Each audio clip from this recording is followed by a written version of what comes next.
Well, thank you, colleagues. Very much welcome to this side event on illicit firearms trafficking and its nuances in Latin America. We will have very good panelists participating this day, and we will have just our colleague Simonetta Grassi joining us in a few minutes. But in order not to lose any further time, we will start our event with opening remarks of John Brandolino, Director from the Division of Treaty Affairs of UNODC. So, dear John, you have the floor. Thank you, Ambassador, and it's a pleasure to be here with you today. As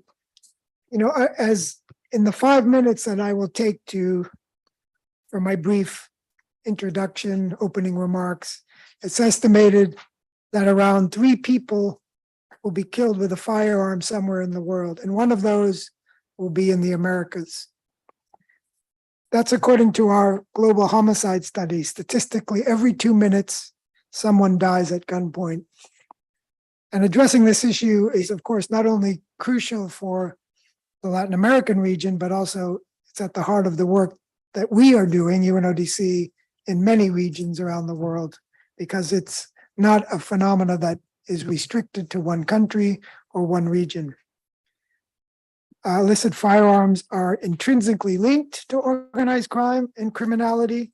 More broadly, many of the violent crimes in the Americas are committed with firearms that are previously diverted from their legal domain into the hands of organized criminal groups, street gangs, and petty criminals, often crossing borders. And they use them to carry out illicit activities and to exert power, to control territory, trafficking routes, and illicit markets. And UNODC research confirms the correlation between the number of seized firearms on the one hand and drug trafficking, as well as armed violence on the other. We have also seen, and this is something that is a general trend being seen around the world, that organized crime is becoming more violent and deadly, which means that they're more and more they will turn to firearms as a tool for their power and their profits. So to better understand these dynamics, of course, we continue to support data collection and analysis on illicit firearms in the region and beyond. We're partnering with OAS, for example, to conduct a joint hemispherical study on firearms trafficking and responsiveness in Latin America. And we're preparing the ground for a new global firearms trafficking study, which was mandated by the Conference of the Parties of the UN Convention Against Transnational Organized Crime. We did a previous study, a first one in 2020, but we hope to make this one a better one with the data, more reliable data that we're being able to collect in the past years. And of course, this product builds on our what's known as the UNODC Monitoring Illicit Arms Flow Initiative, because we are going around the world trying to get countries to build their capacity and data, because understanding the trends and patterns and the dynamics of firearm trafficking is not only critical to stopping the deadliness of the use of firearms, but also to identify the criminal groups that are behind the networks that are involved in these crimes, and to enhance the intelligence picture on interlinkages to other security threats in this region and connected to other regions. That is most critical, because organized crime groups are also becoming more fluid these days. But one thing is common among them, that they seek profit. So money is a way to understand these organizations, that everything is connected to some type of technology these days. It's another way that law enforcement and others get to understand these networks, and they're more deadly and violent. So if you track the firearms, then you will also be able to understand some of these fluid organizations that are less hierarchical than they were many years ago. And we need to train criminal justice experts to go beyond the seized firearm in a particular crime, because they often will take the firearm and put it in a box. It becomes evidence for that particular crime. And they don't always understand that further investigating the illicit origin of the crime and the flows will lead to these broader revelations and also make them more effective in battling crime more generally. So I'd like to close my remarks by highlighting this point. Latin America has among the highest death tolls in the world and suffers among the highest levels of violence. And firearms play an important role in that. Due to the magnitude of the problem in Latin America, various countries have developed notable expertise in addressing firearms and as well as other forms of crime. We had the working group on firearms 2 weeks ago in Vienna, and I will say that it was quite impressive to see and hear about some of the work of those in the region. And several countries shared their experiences, not only with the tracing of firearms, but also related investigations, but marking and those types of things, and gun management, which we see as some of the most advanced in the world. So I know our firearms trafficking section, Simonetta Grassi, the head of the section, has just arrived. They've been working with countries in Latin America for a number of years, and we really hope to, and we are keen to support South-South cooperation within Latin America, in addition to cooperation with other countries, but also seeing how we can take that expertise, bring it together, strengthen it, and provide some best practices for those around the world. So events like these are very important. I want to thank government of Mexico, not only for this event, but also for really keeping the issue alive in Vienna in some ways. I mean, much more than alive, keeping it active, I should say, in Vienna, because it's you that gets this issue heard in both commissions, not just the CCPCJ and the UNTOC and other important fora, policy and expert fora. So thank you so much. And it's a pleasure to be able to open the session. I won't be able to stay for the entire session, but it's a pleasure to be here. Thank you. Thank you very much, John, and good afternoon to everybody. My apologies for coming late. I would like to now give the floor to Mauricio Zapata Saldivar. Mauricio Zapata is the Director of the Prevention and International Crime Department of the Ministry of Foreign Affairs of Mexico. He will be speaking, highlighting the progress of a study called Estudio Hemisférico sobre tráfico ilícito de armas de fuego y municiones, or hemispheric study on illicit trafficking of firearms and ammunition. And he has also been conducted studies that are of importance to this initiative. Thank you very much. Well, thank you very much, and good morning, good afternoon to all the colleagues who are in the room and those who are joining online.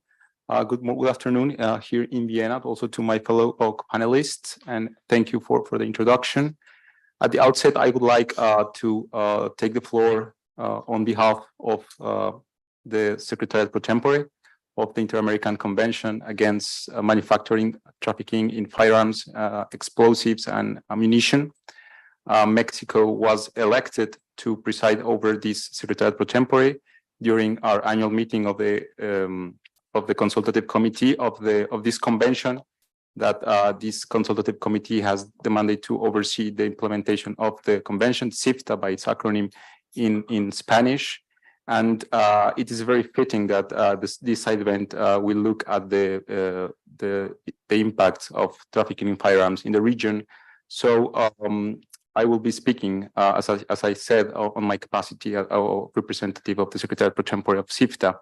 As Mrs. Simonetta said, at CIFTA, we have been working on developing tools to assist state parties with the implementation of the convention.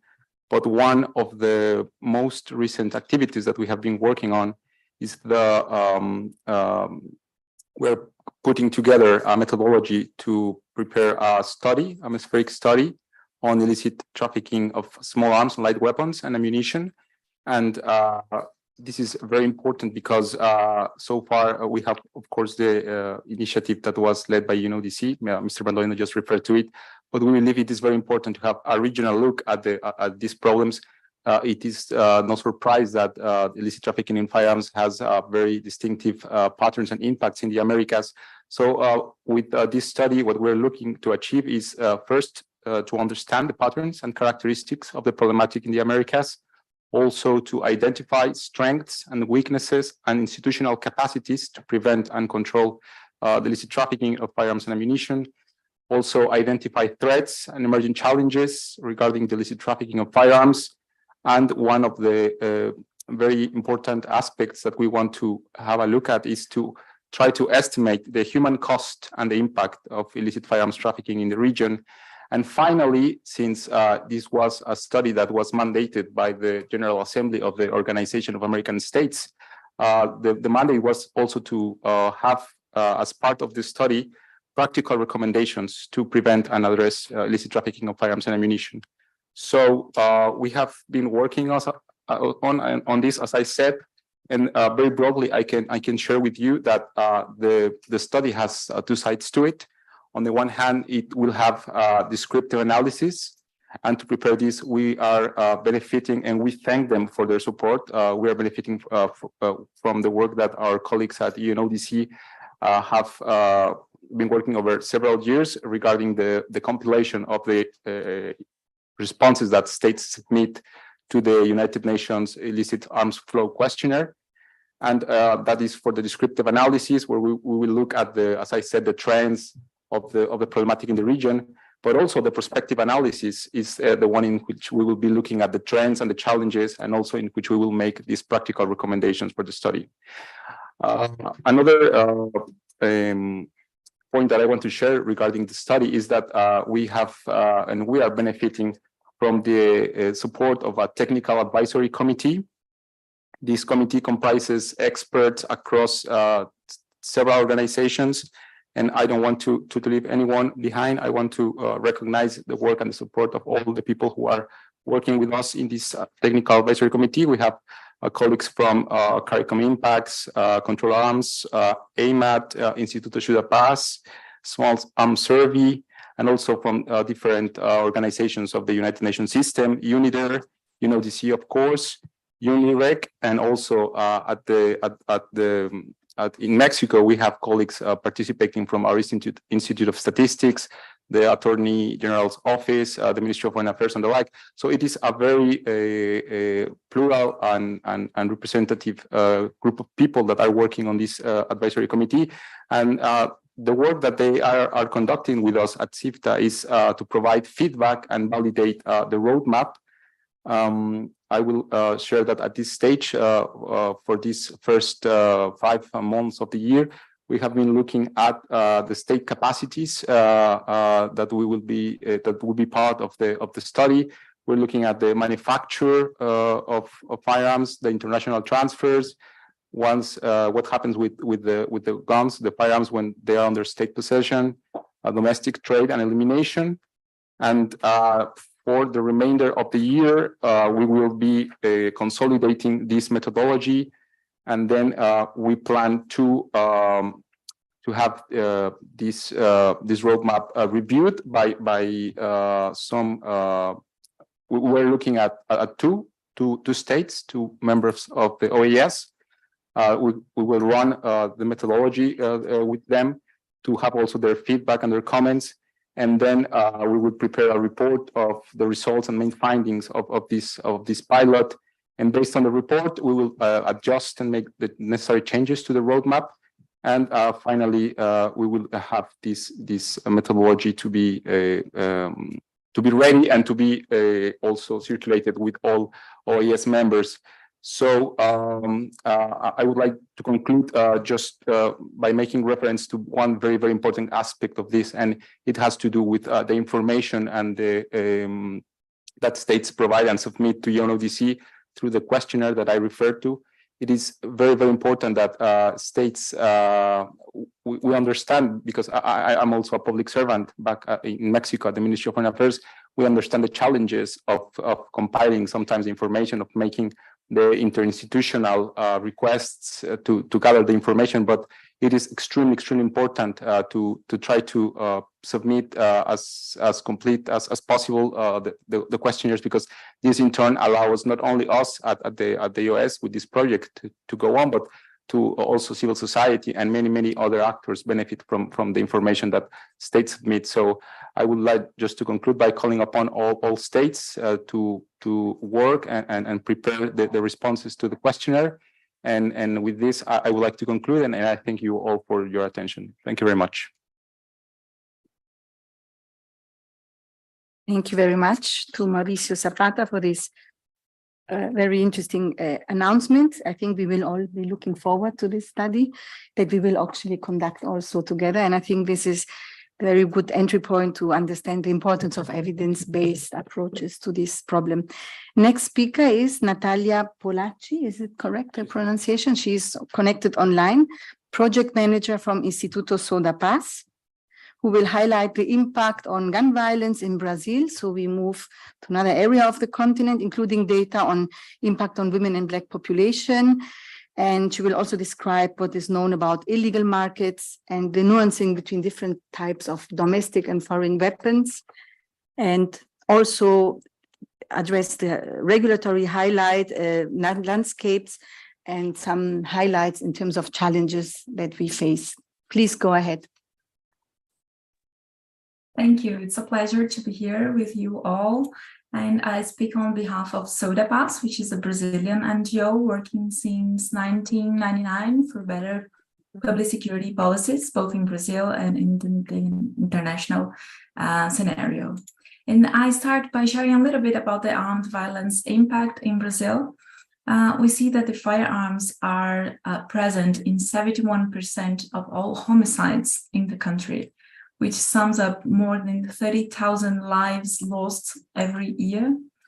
94% of those victims are men, and the chances of being killed with a firearm in Brazil is 3.5 higher if you were a Black man. So this armed violence also has a role in maintaining the structural inequalities in the country. Among women, the impact is also important. 51% of the violent deaths of women are committed with firearms, and 1/4 of them inside the household, so with high possibility of being gender-based violence. We know that beyond the lethal violence, about the one we usually have more detailed data. Those arms are also daily used by the organized crime to maintain territorial domain and all sorts of human rights violation that comes with it. Robberies, threats, sexual crimes, all kinds of crimes that withhold and make people refrain from opportunities, from occupying public spaces, and all the damage that we all are aware about. And I would like to share a little bit about what we know about the profile and the roots of the arms in the legal market in Brazil. Annually in Brazil, we seize around 100,000 firearms every year, so it's a high volume. 90% of them are seized by state-level policies and only 10% by federal-level policies. That wouldn't be a problem if we didn't have a decentralized system of registry. That makes the reality that in the daily work, the state-level police officers needed to double registry all those seizures. They need to register firstly in the state-level system and later in the federal system. And we know that in the daily practice, many police officers do not complete this second step and do not register in the federal level system. That makes the federal police not having a full picture of all the seized arms in the country, making it more difficult to fight the illicit market. And trying to help fill this gap, the Instituto Soda Paz also develops profiling and tracing reports. And we did this for several states and regions in the country. We know that the profile varies among them, and especially between more rural or more urban areas. But in general, we see that 75% are handguns, 15% shotguns, and 5% assault rifles and submachine guns. And in general, 60% of them are from national brands. So that's a peculiarity in the Brazilian reality. We do have a large national industry that ends up having their brands found in the arms used in crimes. diverted from the legal market from various dynamics as straw purchases, thefts, losses, and even boomerang exports when we export the arm legally and months or weeks later it is smuggled back in the country. But there is an important nuance regarding this profile. When we look just at the most powerful weapons as assault rifles and submachine guns, the share of national brands goes down to a minority, around 40%. So among those, the foreign brands are more representative. And about the most documented routes of illicit trafficking, they usually involve the United States, Europe, and other South American countries, both directly and indirectly. And here, just giving an example, we see both, for example, assault rifles being trafficked from the United States directly to Brazil, nowadays even using airplane routes. And also, for example, assault rifles leaving the United States and being legally exported to another South American country, and later being smuggled, illicitly trafficked from this country to Brazil. So that's what I mean from direct and indirect routes, both from the United States, but also from Europe and other origins. We are also seeing an increase in brands coming from more faraway countries such as Turkey and China, which weren't present a few years ago and now are already present among the seized arms in Brazil. And an important information is that around 50% of the arms seized here have their serial numbers preserved, meaning that they can be traced to their last legal registry. And when we did those tracing efforts, we found at least a third of the arms with serial numbers preserved having a previous registry within the national realm, not even talking about international tracing. And I also would like to mention that we are observing here the presence of new dynamics, especially the ones involving artisanal weapons that have great lethal power as well, including submachine guns that are artisanal, handcraft, ghost guns, guns made by kits and parts that are much harder to trace and also much harder to detect once they are being trafficked, for example, by the customs services that are more hard to detect than a full assembled assault rifle. And already talking about challenges and opportunities, we are experiencing a moment of change in the national regulation in Brazil. In the last 4 years, the civil access to firearms was largely facilitated. There was still a general prohibition, but there are many exceptions legally accepted, and those people were allowed to buy larger quantities, a broader list of calibers, and even assault rifles, which was unprecedented in the country. As a result, we saw the private arsenal in the country doubled in 4 years very rapidly, and arms that weren't allowed before are starting to be seized in the criminal market. For example, 9mm or even the assault rifles, which were rare, are now becoming more present, stating this close relationship between legal market, illegal market, or legal market and criminal use. And currently, we are restructuring this federal regulation to a more strict policy. We still do not have the full picture of how it's going to be. We probably are going to have this in the next weeks or months, but we know that the idea is to stop this flow of new weapons being legally purchased, and we know it won't erase all the damage that's already done with a share of those arms reaching the illegal market, but the idea is to stop this flow and take care of the market as it is. And also a challenge and an opportunity is our federative structure. As I mentioned before, we need to keep improving databases and the incentives to centralize information. And on this theme, SODAPAS advocates and cooperates to strengthen the national focal point. We know we have professionals with good technical capacity, but not enough investment to be able to process all the national data and also respond to foreign requests, which is essential. As we saw when I mentioned the routes, our countries are very tangled on it, and this cooperation is essential. At the same time, we're implementing a second pilot project to multiply state-level arms trafficking intelligence units, hoping to promote a more active role of police institutions to go after the local or more closely related straw purchases and diversion points, with more effective and safer operations based on previous intelligence. And already as a final remark, I would like to share that we are cautiously optimistic regarding the international and national scenario regarding data availability and awareness. We are seeing a growing synergy in regional, international organizations, instruments, and goals, recognizing the pervasive effects of armed violence in all human rights, this growing profiling and tracing efforts that are very welcome, the enthusiasm with the use of new technologies to better mark arms and ammunition, and a growing data granularity. We know data is still a huge challenge, but we are seeing more efforts to provide data detailed by types of arms, by types of crimes, by different victims, dynamics, recurring to health, security, judicial systems, and so on. So we know the challenge remains huge. Armed violence remains a daily reality, very pervasive and brutal, but I'm cautiously optimistic that the growing awareness and synergy around the subject will turn into new joint actions. Thank you.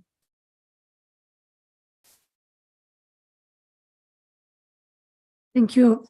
Thank you very much, Natalia, for highlighting not only the ongoing pilot activities and projects and the good cooperation of civil society also with state actors like the police, but also highlighting the importance of evidence-based, once again, what data can tell us. I move now to Romain Lecourt-Grandmaison, and I apologize, I jumped over him by mistake. I was going too fast. Romain is the senior expert of the Global Initiative on Transnational Organized Crime, and he has done a lot of research, including fieldwork on issues relating to armed violence and governance and public policies, with a focus on Mexico and Central America. And you will be presenting us some case studies, right? Yeah. Please go ahead. Thank you, Simonetta. Thank you, everybody, for being here today. I'd like to thank Mexico, of course, for the support and sponsorship and organizing this event and moving the issues so far in the multilateral arena. My presentation will focus on Mexico based on the research we're conducting in the country, a country in which over the past 15 years, as you may all know, more than 350,000 people died and more than 100,000 are missing. A country in which the impact of weapons represents an absolute emergency, something that is very well illustrated by the fact that the proportion of firearms involved in national homicides in Mexico went from 15% in 1997 to 70% in 2021. While most analysts today agree that a major source of trafficked weapons to Mexico and Latin America in general come from the US, in particular through Mexico, the estimate today is between 200,000 and 500,000 weapons are bought in the US each year and trafficked to Mexico through straw purchasers who buy the weapons at arms stores and fairs in the US, sometimes and most of the times legally actually, and divert it to Mexico. So then if we go back to the field, if we go back to Mexico, what do we see? I'd like to start with by stressing a very general but key idea, I think, for the debate in the roundtable today. Violence and organized crime would not be the same without illicit firearm circulation and without the amount of firearms circulating in Mexico, Latin America, and the Caribbean today. What we see on the field, and you can probably see it in so many news reports, analysis, and other outlets, firearms represent an emergency issue in the continent, a very visible issue in the continent, and something that has drastically changed the way organized crime has been working in the country. In Mexico, this is true for high caliber weapons, of course. They're visible in operations conducted by organized crime groups, in targeted killing and disappearances, and of course in shootouts with public forces. I'd like to present 5 ideas today just to stress specific points that are true for Mexico and probably true for the rest of the continent. First, and also building on what my colleague was saying previously, there is a blurring line between legal access to firearms and illicit markets. This is very, very true in Mexico. This is very true in the Latin American cases. We go from legally purchased and owned weapons and registered firearms that easily cross into the illicit sphere. They cross to Mexico, they cross to Latin America, they cross to the Caribbean. So we're facing a context in which, again, we go from illicit market that ends up in illicit hands, and we can't deal with the consequences of the access from organized crime actors to illicit market. I think it is something that is quite not necessarily particular to Latin America, but extremely important in Latin America, and especially in Mexico. Those weapons, of course, end up in organized crime hands, but not only. I think it's another issue that we have on Mexico today. We have to face the fact that the country is armed beyond organized crime group. The society has been purchasing weapons on different illicit black markets for the past 10, 15, 20, 30 years. And we have an issue, of course, of arms in circulation within organized crime groups and within the society in general, and we have to solve it. This goes, of course, to the second idea, which is the easiness to buy weapons. If you do field work, but also if you just follow the news in Mexico, you could probably easily see how easy is it to buy weapons in the country. You buy weapons through different black market connections. It's not necessarily very easy to have those connections, but on the field, and it's more and more the case, we see that access to black market actually goes through WhatsApp groups, for example. So you just get on a WhatsApp group, and within the WhatsApp group, you have armed dealers distributing weapons, high caliber weapons on the black market. So you just stay home, get on the WhatsApp group, and you can buy weapons every day. Every day you have weapons being posted on the WhatsApp groups, and you just get in touch with the armed dealer. That actually makes everything easy for you to receive a weapon that usually comes, again, like from the US, assembled, disassembled in the US, reassembled in Mexico, and you can get it home. So you basically buy weapons, and again, like high caliber weapons, R-15, AK-47s on WhatsApp groups. I think it's a huge change in the black market. And of course, the access you have to WhatsApp groups makes it absolutely different from when you had to go see one person on a black market. You needed connections to buy weapons. Today, it's extremely easy to do it. The third idea is the connection between drug trafficking and firearms trafficking, something that has been stressed even during the constructive dialogue 2 weeks ago that different types of networks, of drug trafficking networks, have different consumer needs, but the upsurge in the availability of firearms appears to be directly linked to the expansion of the drug trade. Expanding drug profits, of course, has enabled groups to procure more firearms. Those firearms in turn have enabled greater control of a drug trade and thus higher profit. Right now, if you think about Mexico and if you think about the connection between drug trafficking and firearms, probably the most pressing issue is fentanyl trafficking. You probably all have read or heard about fentanyl trafficking. It is now a priority for the US government, the Mexican government, to actually tackle this situation and this issue as a simultaneous crisis that go through firearms trafficking and drug trafficking. The fourth idea, and I think it goes more towards criminal justice, but also public security strategies, is something that is extremely worrisome in Mexico and has been going on for like 15, 20 years, is the mimicking by organized crime group, the mimicking of public forces in terms of buying weapons. So today, if you see again, like videos, if you see photos, if you do field work on organized crime group, the most sophisticated criminal groups, look like almost special operation teams from the government. They want to look like special forces. So they want to buy heavier weapons, heavier calibers, heavier tactical gear. They need tactical gear. They want tactical gear, and they end up again like looking like special forces. This is something extremely worrisome because, of course, those groups want to buy more and more weapons. If you're an adversary group, you want to buy more and more weapons to actually tackle and confront your adversary.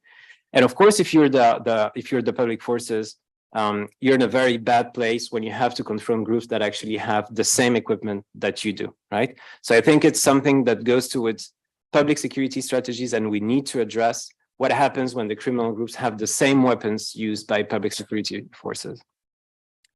And my last and fifth idea for today is actually something that is, of course, a bit more controversial, but we have to tackle this as well, is the responsibility that state and private institutions play, the role, they play in providing access to illicit firearms. In Mexico, this is not a secret, honestly. Like, you can buy weapons, illicit weapons from the army, and you can buy illicit weapons from public forces, police forces, right? And people tell you this on the ground. It's easy to have access to weapons if you buy them from a black market that is actually organized by public security forces on the ground, that either divert their own supply coming from the state or actually give access to criminal actors to firearm seizures on the ground and replace them on the black market. So you have weapons that actually were on the black market, they get seized by the public forces, and the public forces put them back on the black market. It is something that, of course, is hard to tackle, but it's an issue of corruption, it's an issue of justice, of course, and it's an issue of public security that we face on Mexico. And I will conclude by a couple of ideas and a kind of more like call to action in a way. I think we have to be able, and my colleague was previously mentioning this, we have to be able to answer apparently easy questions, but that we're not able to answer today. We can't know how many illicit weapons are in circulation today in Mexico. On a national scale, the figures commonly used are those of Small Arms Survey, of course, but the thing is, the study is from 2017, and we don't have access to more robust data today. We know more or less that between 200,000 and 500,000 illicit weapons get to Mexico every year, but that's it. If the national scale is a huge challenge, data that is disaggregated by state or municipality is something that is impossible to have today. It's impossible to know exactly how many illicit weapons are circulating in regions such as Sinaloa, Sonora, Michoacán, or Tamaulipas. I think the call to action comes with three brief ideas, activities, and pillars for future work. We need to produce more empirical, qualitative, evidence-based knowledge and tools in order to better understand and grasp the functioning of the illicit networks that lie behind firearms trafficking. Who runs the networks? How do they work? Who's buying weapons and ammunition? How do you buy them? Where do they come from? How much do they cost? How do these markets actually work, et cetera, et cetera? These questions might seem simple, but in many cases, again, we don't have the answer. Second, we must be able, in articulation with the empirical qualitative data that we produce, to get more robust, timely, and available quantitative data on firearms trafficking. I think there we must join efforts between civil society, of course, academia, law enforcement agency, the private sector, and of course, all relevant UN bodies and agencies working on this, to invest more resources to be able to produce more robust, timely data on illicit flows. And third and final, I think something that comes out from the activities we have here is that we have to communicate and advocate much better. If our work aims at making prevention stronger, we need to make sure that society is aware of the challenges posed by illicit firearms. So our initiatives shall be strongly disseminated and made available for multiple audiences, not only in the UN circle, but way beyond that. So I think the role of the GI-TOC here, and I will conclude with this, is to be a bridge between the local realities and those multilateral arenas, but not only. We're working on documenting more on the ground the local dynamics of illicit trafficking and firearms. And we need and we want to, and sorry, we believe it's now important to take these discussions, our debates, back to Mexico, back to the Caribbean, and back to Latin America to open more debates. Thank you very much. Thank you very much, Romain, for a very interesting presentation. You highlighted 5 major issues that I think will come up in the discussions and the questions and answers that will follow. I will not summarize them, and so as to keep more time for the 4th speaker. No, that was it. So I would now open. No, I was right. Sorry, again, I was too fast. There was a speaker online connected, Rosalie Thompson from the National Police Force of Jamaica. Just a few words about Rosalie, she is an inspector of the police and in the counterterrorism and organized crime investigation branch, currently in charge of the firearms trafficking task force that is assigned to the National Strategic Anti-Gang Unit. She's also qualified attorney at law, and we will hear from you something a bit about the challenges that exist, especially in Jamaica, with the proliferation of firearms and ammunition, but also about some good practices that you can share with us. Please go ahead.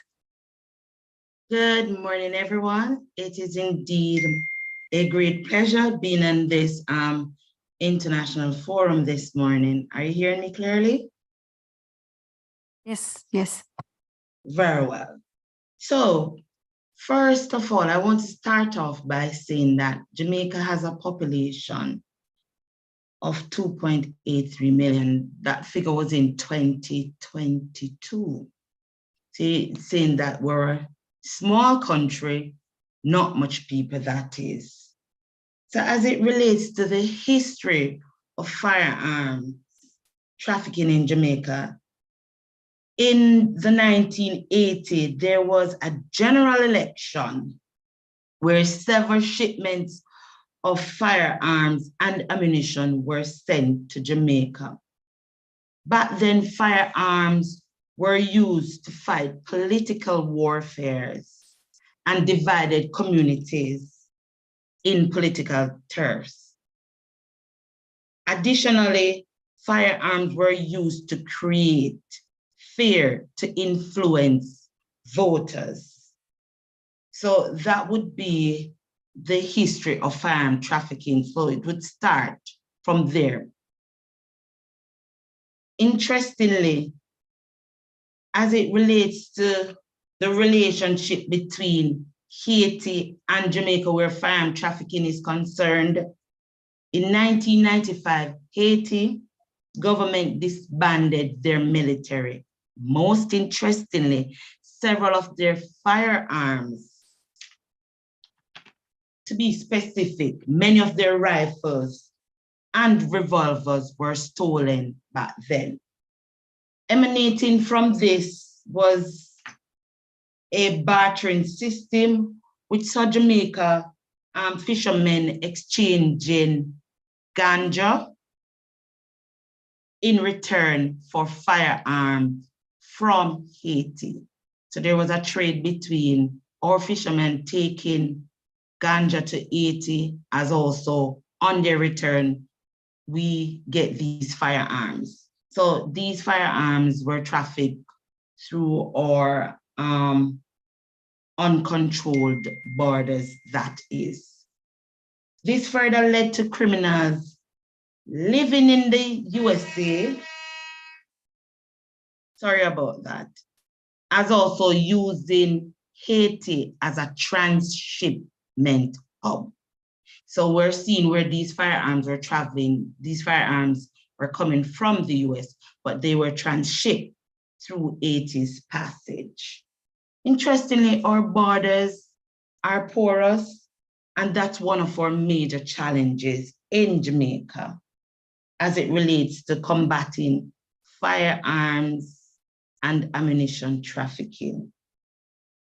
So we're basically saying things are easy to pass through because we have controlled borders, which are being manned by, say, for example, the Marine Police, the Jamaica Defense Coast Guards. But interestingly, there are some spaces in which the boats in which we use to patrol our borders, some of these boats are known to be too big to, navigate the mangroves. As of such, you'll find these smaller boats that are used to do the trafficking, they're able to maneuver the spaces and hide in these mangroves. So, we're making an attempt to rectify that issue. As also, we have uncontrolled borders, that is, because we have a wide space as it relates to our waters. So some of these waters they're very much unmanned. So, you know, persons are able to slip in these areas as it relates to trafficking. As it relates to control borders again, like say, for example, at the airport or seaport point of entry, we have customs contraband enforcement teams that are a part of the custom agency in Jamaica. They are there to man the ports to identify any anomaly as it relates to firearms or ammunition that comes in, whether through a package or by whatever means at the airport. Or we have, as indicated before, the Coast Guard, the Marine Police, who are able to detect these anomalies also. In terms of the impact of firearms trafficking, we're seeing that in January to March of 2023, Jamaica has recorded 306 murders so far.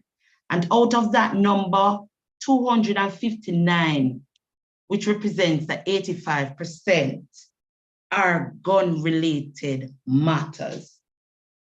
And it is also known that 70% of our murders in Jamaica are gang-related. So that is telling us something, that we need to do something about these illicit trafficking of firearms and ammunition in our country. We're also seeing that the sale of firearms and ammunition is indeed a lucrative business. And I say that in terms of purchasing a Glock 19 in Jamaica, it ranges from $280,000 to $300,000. So it tells you that there is indeed a market here for these purchases of firearms. Importantly, a box of ammunition in Jamaica, 9mm cartridges, that ranges $30,000. And interestingly, to purchase a rifle, it ranges from $700,000 upwards, depending on the caliber of that rifle. So it tells us that we have to do something about these illicit trade. So when we look at illicit transshipment of firearms in Jamaica, these are some questions we will ask ourselves. We will look at the who, the when, the where, the why, the who, and how. So we look at who will get involved in the illicit trade of firearms and ammunition. When will they do it? Where will they do it? Why do they get involved in this illicit trade? And how will they do it? So as investigators, we have to be very creative as to how we analyze how these criminal organizations operate as it relates to the trading of firearms and ammunition. So for that, this is where my unit comes in, the Firearm Trafficking Task Force in Jamaica. We have the mandate to investigate 3 or more firearms, to include that of ammunition. We have the mandate to investigate 3 or more firearms and ammunition, to include that of any component and parts of any firearm through our controlled air and sea ports of entry, as also at any uncontrolled points of entry, that is. And it is our mandate as the investigators here to identify firearm traffickers and their methodologies. Additionally, we're here to also evaluate raw data on traffickers in an effort to identify their international counterparts. So we're seeing these firearms coming from USA. We're seeing firearms coming through Haiti. We're also seeing firearms coming through from the Central and South Americas. So there is indeed a problem. So once we're able to, get these data on these traffickers, it will assist us in identifying the main players behind firearm trafficking and ammunition. We are also there to include, because we do not operate in silos, we have to have the assistance of our internal or external and international counterparts on board when we treat with these firearm investigations. Because if it is that we're saying that these firearms are coming from the USA, they're coming from Haiti, Central and South America, then we normally, through our Rosalie, ATF. can you wrap up, because we have to finish the side events? Very well, I'm in the process of wrapping up. Through our ATF attaches here in Jamaica, they will provide that assistance to us. And we also have to utilize any international sources that we can in fighting these illicit trading of firearms. So in terms of our investigative process, once we recover the firearms and ammunition, we normally photograph and swab same for DNA. We document same for e-tracing purposes. We package, label, and seal these firearms and ammunition as exhibits. Then we take them in for ballistic analysis. We gather all the investigative material that we need. And then finally, we arrest, charge, and place accused persons before the courts with the aim of obtaining a conviction at all material costs. And finally, as indicated before, we cannot do it alone. So we have to think about our external partners, Jamaica Customs. We have to think about the Jamaica Defense Force. We think about the statutory bodies, or Office of the Director of Public Prosecutions, Homeland Security Investigation, ATF and ICE attache. We as law enforcement, we have to put a dent in the trafficking of firearms and ammunition, and most importantly, to take the profit from the crime. So as such, we recently, our old Firearm Act was repealed and now replaced with a new Firearm Act that has harsh penalties. And I hope that this will serve as combating the trafficking of illegal firearms and ammunition in our beautiful island of Jamaica. Thank you so much. Thank you. Thank you very much for this very insightful description and presentation on the situation and the responses in Jamaica. I will now give just the floor for one question from the floor. Is there any question or comment? Because time is flying, so we don't have much time for larger discussions, but I think the interventions were all very complimentary and very informative. Is there any intervention, any question from the floor? Yes, please. Thank you, Ambassador. I'm Annie Flynn. I'm from the South African Police Service.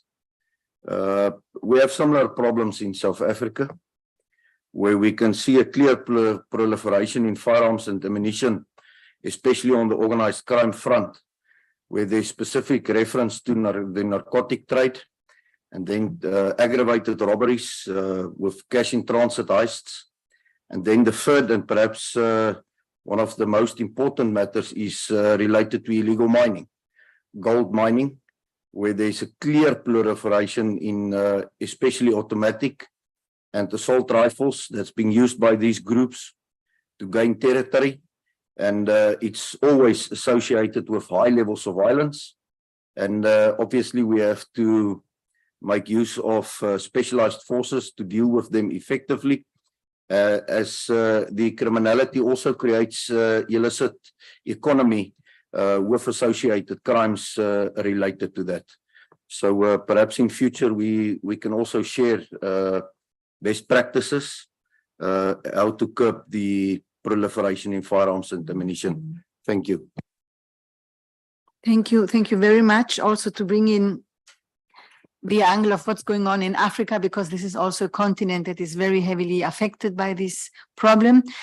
And with your permission, I would just now give the floor to Ambassador Campuzano to do some closing remarks, please. Thank you very much. I think that this panel had shown us a very rich information of the situation of illicit trafficking of firearms, the impact of how many people are murdered due to these weapons. Then also the link between illicit firearms and organized crime, the correlation of firearms and drug trafficking, the increase in violence with this kind of arms, the interlinkages with other security threats, the importance of having data in order to have solid and evidence-based actions and policies, the impact on women, and even in the case of Brazil with the Black population, the very high disadvantaged groups, and the challenges on the registries of CISARM, and the importance of the cooperation between different actors at state level, civil society, public forces, and I would add private sector, particularly armed industries, as well as armed distributors and trades. I think that we had a very rich panel information, and hope that this could be further distributed to the colleagues that participated in this panel, the presentations of the panelists, because I think that there was very good information, and that we should deal even deeper on all this analysis. So thank you very much. Thank you very much. And I agree with you. This is definitely not the last time we will discuss about these very important issues. I want to thank you all for coming, and thank you all the speakers for their very, very interesting and informative interventions. Thank you. Goodbye.